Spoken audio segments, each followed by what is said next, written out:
High বন্ধুরা, আমি আজকে চিংড়ি মাছের দো পেঁয়াজি রান্না করব। তার জন্য মশলা নিয়ে নিয়েছি, চিংড়ি মাছ নিয়ে নিয়েছি। এখন এই যে কড়াইতে তেল দিয়ে দিয়েছি। এখন আমি পেঁয়াজ দিয়ে দিচ্ছি।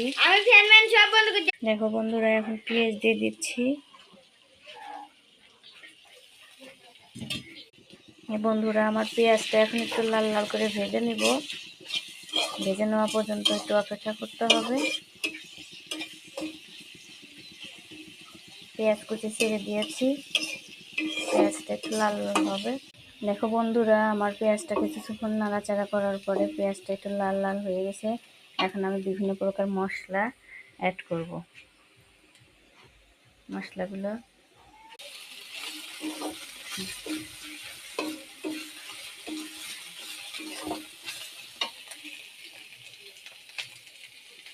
অ্যাড করে একটু নাড়াচাড়া করে দিলাম। এখন আমি একটু লবণ অ্যাড করব। একটু সামান্য পরিমাণে লবণ দিয়ে দিলাম স্বাদ মতো। তারপর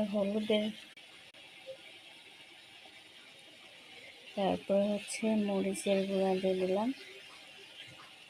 এখন একটু নাড়াচাড়া করব। এখন একটু কাঁচা মরিচ দিয়ে দেবো, কাঁচা লঙ্কা।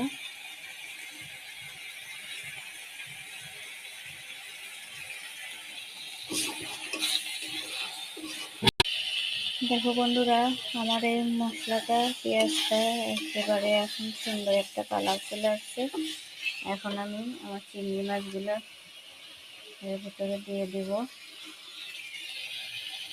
কড়াই প্যানের ভিতরে চিংড়ি মাছগুলো দিয়ে দিলাম।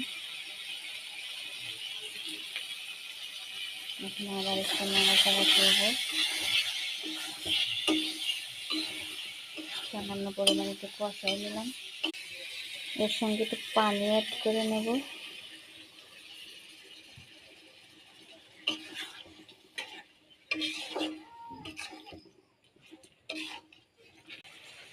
দেখো বন্ধুরা, এখন একটু লাল লাল হয়ে গেছে। এর সঙ্গে পানি অ্যাড করব। পানিটা দিয়ে দিই এখন। পানি দেওয়ার পরে কিছুক্ষণ ওয়েট করব।